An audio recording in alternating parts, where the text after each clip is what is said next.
Welcome back, Bearded Nation, to yet another trade dissection.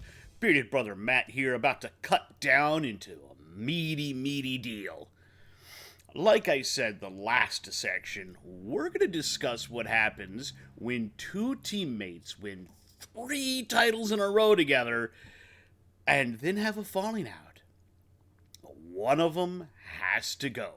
And in this case, one of them requested to go. Today, we're going to cut into that time that Shaquille O'Neal asked to be traded out of Los Angeles.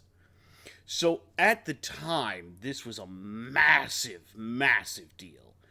You have to understand the context. Kobe was a free agent, and he had been taking meetings with other teams to include the Los Angeles Clippers, who were like the Lakers' little brother at the time. This was before Blake Griffin and Chris Paul and Lob City. So Kobe had been taking meetings with everybody. Shaq felt, correctly it would turn out, that the Lakers would prefer the younger Kobe to him. So he used his leverage to push for a trade. The Lakers would have really wanted to keep both of them, but that had become impossible. Both people wanted to be the man on a team, and Shaq wasn't willing to play second fiddle to Kobe. So they began to look for trade partners. They focused on teams that could provide a decent return for Shaq, and also teams that he would likely sign an extension with. In the end, they found Miami. So let's cut into it. Miami. The Miami Heat get Shaquille O'Neal. And in return for giving up the massive superstar center, the Lakers would get back Caron Butler, Brian Grant, Lamar Odom, a 2006 first-rounder that would be 26th overall, and a 2007 second-rounder that would be 50th overall. That's a lot of stuff. They got 2 starting quality players in Butler and Odom. They got a bench player in Grant, and 2 picks who knows what they could be. So let's start with Miami, since they're the gaining team here. Getting Shaquille O'Neal. So we need to start with the obvious question. Did getting Shaq bring Miami a title? Yes. This trade was made before the 04-05 season. That season, Shaq would be an all-star, and the Heat made it all the way to the Eastern Conference Finals, where they went 7 games against the Detroit Pistons, who would go to the finals and lose to San Antonio. The following season, Shaq was an all-star again, and Miami won the NBA championship, beating the Dallas Mavericks in 6 games. The 06-07 season, though, Shaq was an all-star, but the Heat got bounced in the first round. Worse, they got swept. So, the following season was a bit of a drop-off for Shaq. And the Heat, maybe sensing the time was right, moved to trade him. The deal they got was Shaq to the Phoenix Suns for Shawn Marion and Marcus Banks. Hey, those names sound really familiar. That's because this is where the Shaq dissection and the Vince Carter dissection have a bit of conjoining tissue. You see, both of them came to Miami in the 07-08 season. And the following season, 08-09, they were both packaged together to Toronto.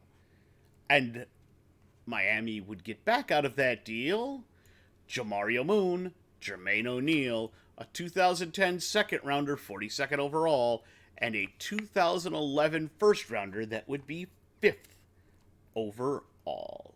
Now, Moon played out the season in Miami as the starting small forward. He left in free agency. That's where his little deal ends. Jermaine O'Neal would play 2 seasons in Miami as the starting center and would then leave for Boston in free agency. The second round pick never played a game in the NBA. That's where that win goes. The first rounder, though, that's where things get interesting. Because you see, in 2011, that was going to be the 5th overall pick. And Toronto had a superstar that was a free agent, or going to become a free agent. In fact, this was the famous free agency of 3 major names that everybody thought could move teams and shift the balance of power in the NBA. We'll talk about it here in a minute, but the deal that got swung was a sign-and trade where Miami packaged this pick, which turned into Jonas Valanciunas, and their own first-round pick, which was 28th overall, that became Norris Cole, and sent them to Toronto for Chris Bosh. That's right. The Miami Heat got Chris Bosh thanks to Shaquille O'Neal. As I said, at this point in time, Bosh, LeBron James, and Dwayne Wade were all free agents.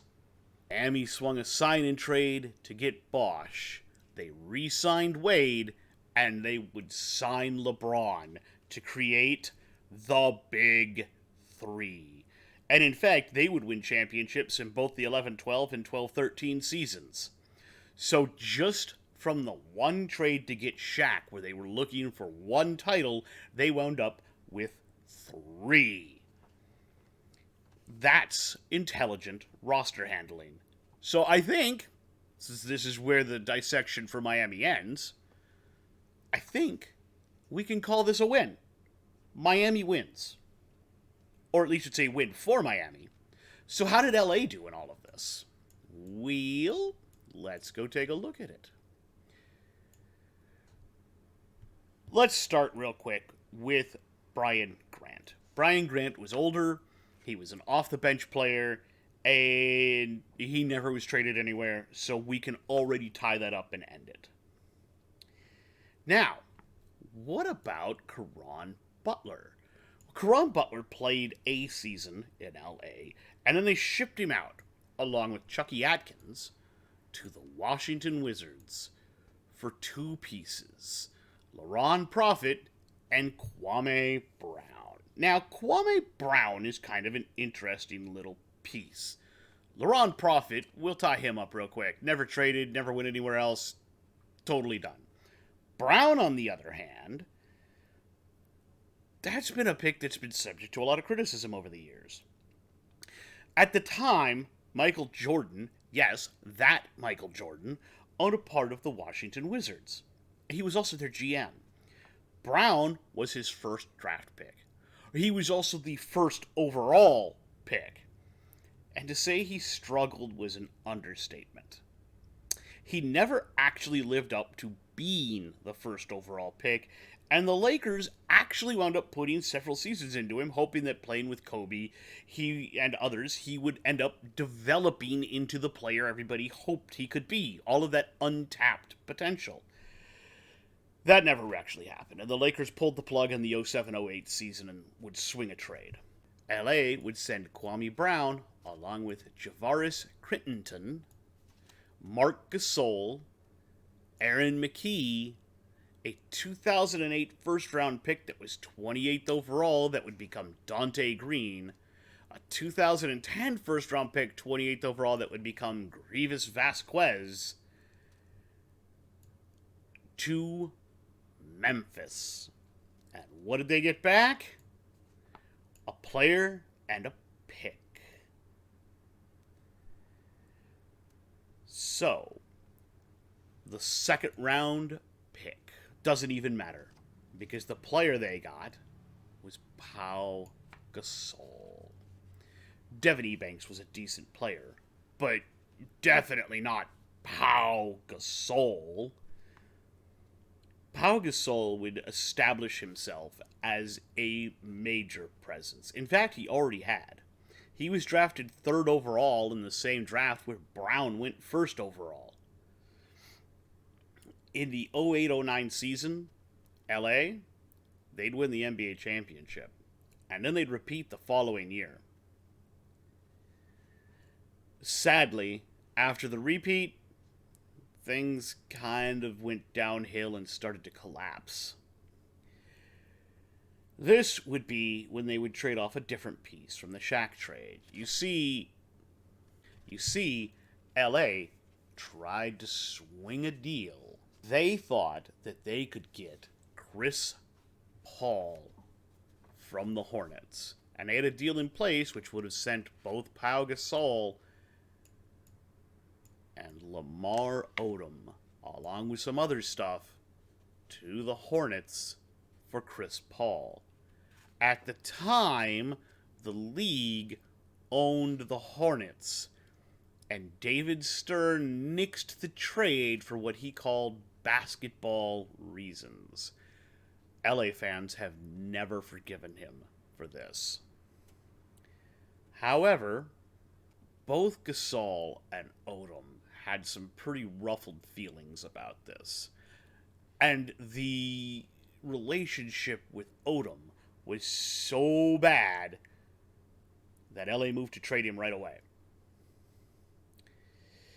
They would send him and a second round pick, 55th overall, that was used on Darius Johnson Odom, to Dallas for a first round pick, 21st overall.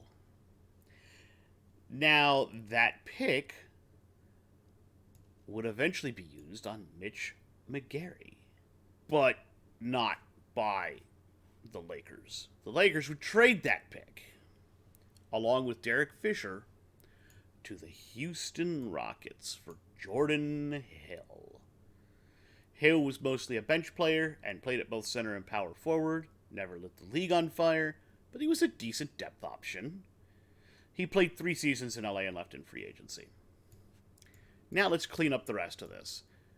That first round pick they got in the deal originally with Shaq was 26th overall and was used on point guard Jordan Farmar. Farmar was a very solid player off the bench, and he was in fact the backup point guard on both the championship teams for them. He would leave in free agency, and that's kind of where his connection ends.